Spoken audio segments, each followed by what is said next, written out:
thing that will really excite players is the introduction of all this cutting-edge technology that we're just infusing into the sandbox. I think just having the comeback of the helicopter on the battlefield, it just introduces a whole new layer to the sandbox. It just gives players so much more tools that makes it more Battlefield than it's been in a very long time.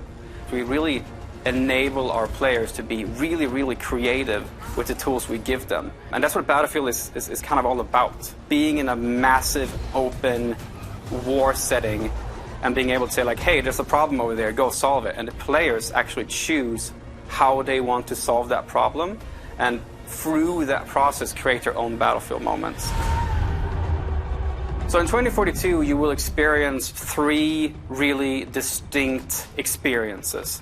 The one we're talking about right now, we're talking about today, is the experience that we call the all-out warfare experience. Now, this is the place you go in 2042 when you want to have those classic Battlefield experiences, this massive war where it's, you know, air, land, and sea just coming together in these massive battles. But we've actually made a distinction between 2 separate experiences within the all-out warfare experience, and that's Conquest, which is very much a staple for our franchise. It's something that our fans know and love, and we're just taking the Conquest experience to the max this time around.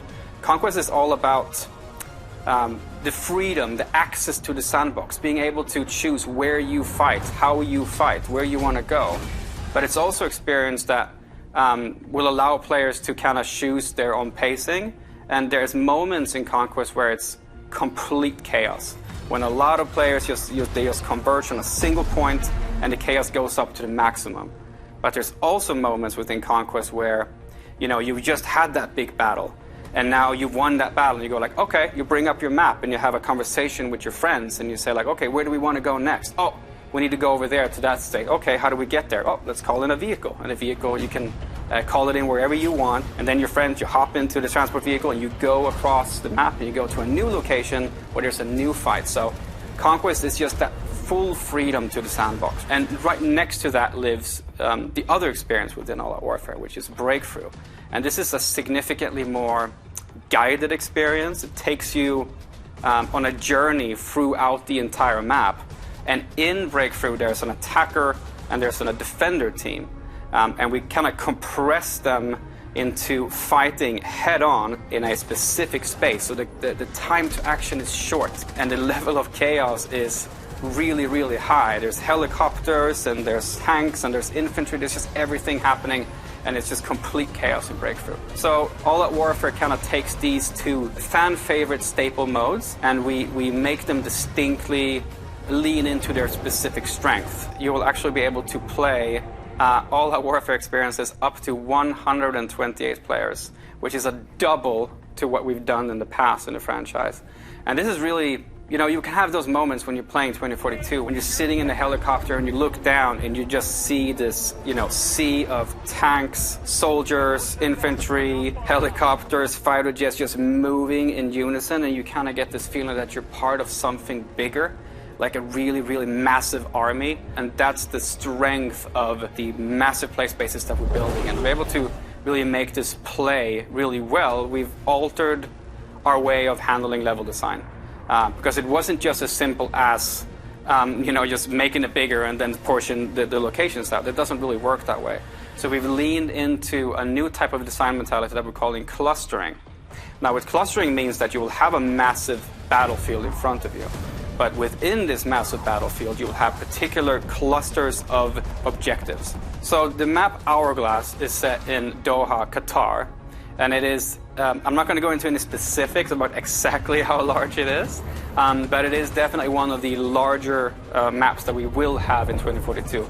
It's one of my favorite maps personally, because it has some really, really cool, distinct locations within it.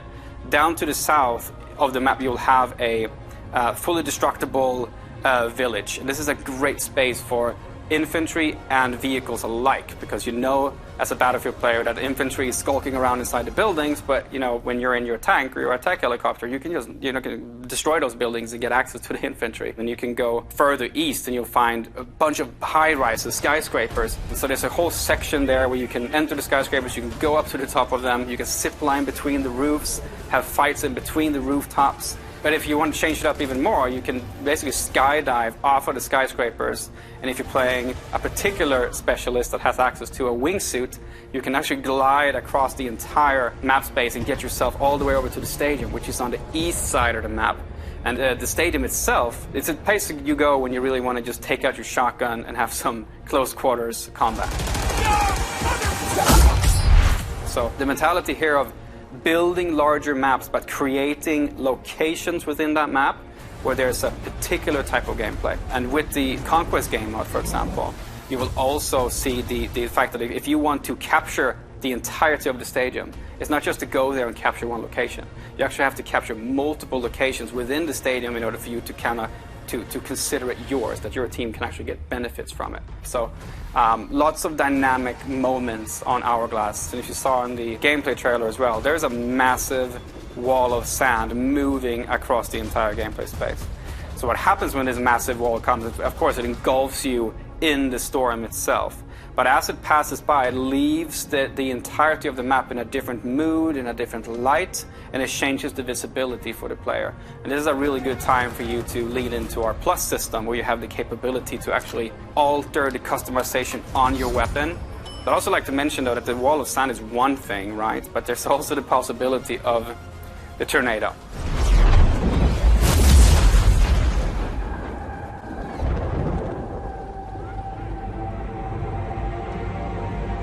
And the tornado is this massive disruptor that just comes into the play space, and wherever it goes, destruction follows. It's a massive, moving, physical entity that will pick you up, throw you across the map, pull helicopters into it.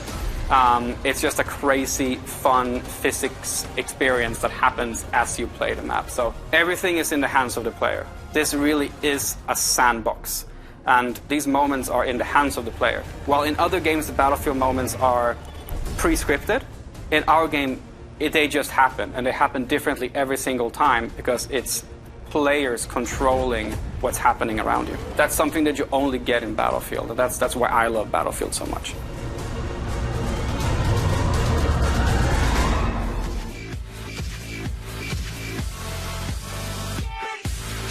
Like and share if you enjoy the video and think others might benefit from this, and of course subscribe and hit the notification button if you are new to the channel and want to be notified every time I post a video.